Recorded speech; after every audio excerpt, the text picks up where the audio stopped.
할렐루야, 사랑하는 성도 여러분, 1월 4일 아까의 시간이 돌아왔습니다. 오늘은 요한복음 1장 29절에서 42절까지의 말씀으로 함께 은혜를 나누고자 합니다. 기독교는 믿음의 종교이죠.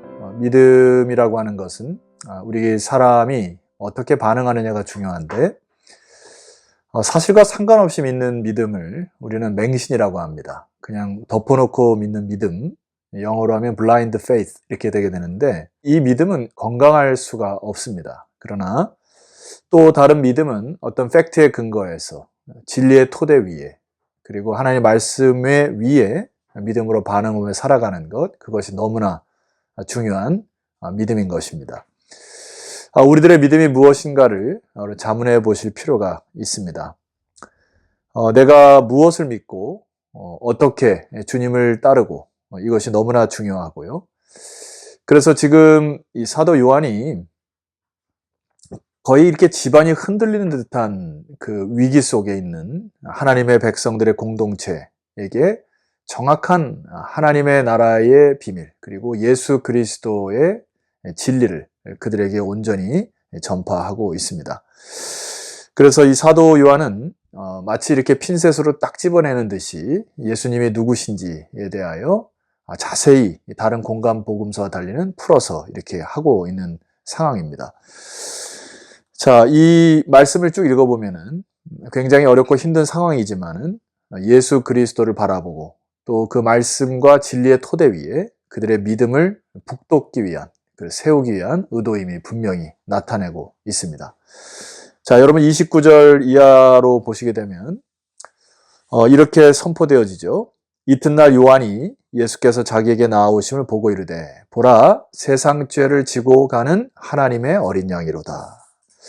굉장히 이게 중요한 신앙 고백인데, 이 중요한 신앙 고백이 어떻게 이렇게 증언될 수 있었을까? 그 밑에 내용을 보면 우리가 좀 자세히 알 수가 있습니다. 30절, 내가 전에 말하기를 내 뒤에 오는 사람이 있는데 나보다 앞선 것은 그가 나보다 먼저 계심이니라 한 것이 이 사람을 가리킴이니라. 세례 요한이 사역하는 그 목적과 방향이 바로 이분 때문, 예수님 때문에 그렇다는 얘기고요. 내 뒤에 오는 사람이 있지만은 그분은 사실 나보다 먼저 앞섰던 사람임을, 시간상 뒤에 나타나신 것뿐이고 실제로는 나보다 먼저 계신 분이라고 하는, 그리고 이것을 얘기하면 창조의 근원까지도 올라가겠죠. 그러니까 세례 요한은 드디어 저 예수 그리스도가 메시아요 하나님의 아들이심을 서서히 이 베일을 벗겨서 깨닫기 시작하는 것이죠. 31절 말씀 보십시다. 나도 그를 알지 못하였으나 내가 와서 물로 세례를 베푸는 것은 그를 이스라엘에 나타내려 함이니라. 32절, 요한이 또 증언하여 이르되 내가 보매 성령이 비둘기같이 하늘로부터 내려와서 그의 위에 머물렀더라. 자, 33절 이하에 주목하셔야 합니다. 나도 그를 알지 못하였으나 나를 보내어 물로 세례를 베풀라 하신 그 이가, 자, 자기의 사명이 물로 베푸는 세례 요한이었는데 그분이 나에게 미리 말씀하신 것이 있었다. 그게 무엇이죠? 성령이 내려서 누구 위에든지 머무는 것을 보거든 그가 성령으로 세례를 베푸는 이인 줄 알라 하셨기에, 34절, 내가 보고 그가 하나님의 아들이심을 증언하였노라 하니라. 자기는 물로 세례를 베푼 자였지만은 성령이 임하여 성령으로 세례를, 불로 세례를 베푸는 자가 있는 것을 증언하는 날이 올 것이다. 여러분, 이게 어떻게 가능한 것입니까? 하나님이 미리 말씀하셨고 또 그것을 말씀하시는 것을 지금 사도 요한이 직접 눈으로 보았고 사도 요한은 그것들을 자기 입으로 증언하는 것뿐이다, 이렇게 얘기를 합니다.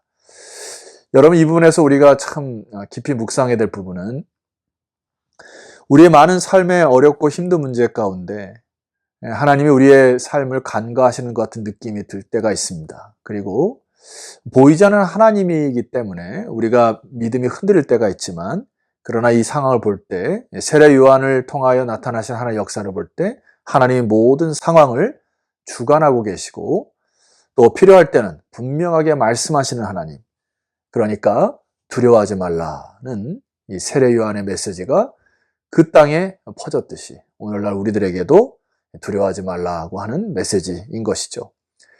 그래서 처음으로 다시 돌아가 보면은 세례 요한의 신앙 고백이 어떻게 되었죠? 예수 그리스도는 세상 죄를 지고, 저는 이렇게 또 느껴집니다. 세상 짐을 지고, 우리의 모든 짐을 지고 가시는 하나님의 어린 양이로다. 이 고백이 참 우리의 신앙 고백이 되기를 소망합니다. 자, 우리가 여기서 한 가지 더 좀 풀어야 될 부분은 무엇인가 하니, 예수님이 왜 세례를 받으셔야 했는가, 이 부분입니다. 세례를 받으심으로 인하여 예수님이 죄인인 인간이셨는가 이렇게 착각할 수가 있는데, 그런 것이 아니죠. 여기에 다른 깊은 의미가 있습니다. 마태복음 3장 15절 말씀 보시게 되면은 정확하게 이렇게 표현이 되어 있습니다. 예수께서 대답하여 이르시되 이제 허락하라. 우리가 이와 같이 하여 모든 의를 이루는 것이 합당하니라 하시니 이에 요한이 허락하는지라. 예수님이 세례를 받는 목적이 모든 의를 이루는 것이니라. 자기의 의를 이루는 것이 아니라 하나님의 뜻, 하나님의 의를 이루는 것을 목표라고 이렇게 얘기하셨어요. 여러분, 참 우리가 예수 그리스도를 본받아야 될 부분은 바로 이 부분인데, 하나님의 의를 이루는 것이 먼저임을 기억하시고 순종하신 여러분 되었으면 좋겠습니다. 여기에 하나님의 의를 이루는 이 세례를 받는 광경 속에서 우리가 세 가지 그 뜻을 알 수가 있어요. 첫 번째는, 그분은 죄인은 아니시지만은 우리와 한 몸임을 입증하신 것이죠. 사람의 아들로서 겸손하게 세례를 받으신 것입니다. 자, 두 번째는, 예수님은 세례 요한이나 다른 자기를 따르는 제자들과 함께 그들에게 역할들을 주심으로 주님의 나라를 위하여 협력하는, 함께 코워크하는, 사역하는 그 사역을 주시기 위한 목적이 바로 두 번째 목적이었고요. 세 번째 목적이 있습니다. 그것은 마태복음 3장 16절에 이렇게 기록되어 있습니다.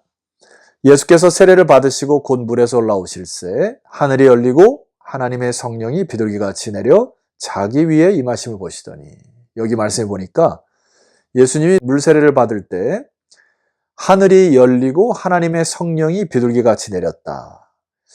자, 예수님이 오시기 전까지 말라기 선지자 이후에 하나님의 묵시, 하나님의 메시지가 더 이상 들려오지 않았을 그때, 이제 예수 그리스도를 통하여 하늘이 열려서 이제 하늘로부터 오는 새로운 메시지와 또 하나님의 새로운 나라가 도래하였다. 새로운 세상이 열린 것을 알 수가 있습니다.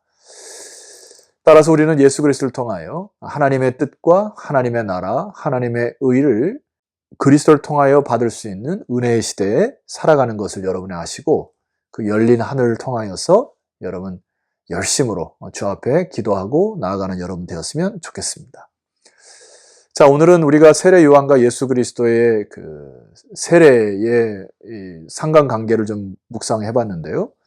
세례의 의미와 목적은 무엇일까요? 그 세례라고 하는 뜻의 헬라어 밥티조라고 하는 단어는 근본적인 변화를 뜻합니다. 예를 들어서 오이가 오이주로 변한다든지, 물이 변화해 포도주가 된다든지, 단순히 우리가 신분의 변화에만 있는 것이 아니라 이것이 완전히 본질이 계속 바뀌어가는 그것이 궁극적인 목표죠. 자, 그런데 이 변화와 성숙은 단번에 이루어지는 것은 아니죠. 그래서 예수 그리스도를 따르는 제자들이 주님을 따르고 난 이후에 십자가를 지고 가시는 예수 그리스도를 바라보고 또 부활을 경험한 제자들이 서서히 변하고 성숙하는 모습처럼 우리에게 그러한 그 변화와 성숙을 여러분 사모하셔야 되죠. 이런 변화에 필요한 것이 있습니다. 자, 35절 말씀 보면은, 또 이튿날 요한이 자기 제자 중 두 사람과 함께 섰다가, 36절, 예수께서 건의심을 보고 말하되 보라 하나님의 어린 양이로다 이렇게 선포를 하니까 37절 말씀 보세요. 두 제자가 그의 말을 듣고 예수를 따랐다. 말씀을 잘 듣고 팩트, 사실에 근거하여, 주님의 음성에 근거하여 그를 따르는 것이 필요하다는 것입니다. 40절, 요한의 말을 듣고 예수를 따르는 두 사람 중에 하나는 시몬 베드로의 형제 안드레라. 41절, 그가 먼저 자기의 형제 시몬을 찾아 말하되 우리가 메시아를 만났다 하고, 메시아는 번역하면 그리스도라. 자, 42절도 주목하세요. 데리고 예수께로 오니 예수께서 보시고 이르시되 네가 요한의 아들 시몬이니 장차 게바라 하리라. 게바는 번역하면 베드로라. 게바가 베드로로 변하는, 장차 게바라, 번역하면 베드로라고 하는 이름을 얻는 근본적인 본질의 변화와 성숙은 주님을 따름에 있는 것입니다. 주님의 음성을 듣고 진리의 말씀을 듣고 계속해서 따르는 자들이 증언하는 소리가 생기고 주님과의 연합이 되고, 그래서 변화와 성숙이 이어지는 것이죠. 자, 성도 여러분, 우리는 물 세례와 동시에 성령 세례를 받은 하나님의 백성들이죠. 이제는 그리스도의 말씀과 그분의 음성을 잘 듣고 따르는 연합의 모습을 통하여 아름다운 변화와 성숙이 여러분 안에 있기를 주 이름으로 축원합니다. 기도 드리시겠습니다. 하나님 아버지, 감사합니다. 모든 세상의 죄를 지고 우리의 모든 짐을 지고 십자가를 지고 가는 주님을 묵상합니다. 그분은 그 죄와 짐을 해결하실 유일한 하나님의 아들이심을 고백하오니, 이제 그분을 믿고 따르는 하나님의 제자들이 다 되게 하여 주옵소서. 예수 그리스도 이름으로 기도드렸사옵나이다. 아멘. 자, 성도 여러분 수고하셨고요. 내일은 요한복음 2장으로 여러분 찾아뵙도록 하겠습니다. 내일 뵙겠습니다.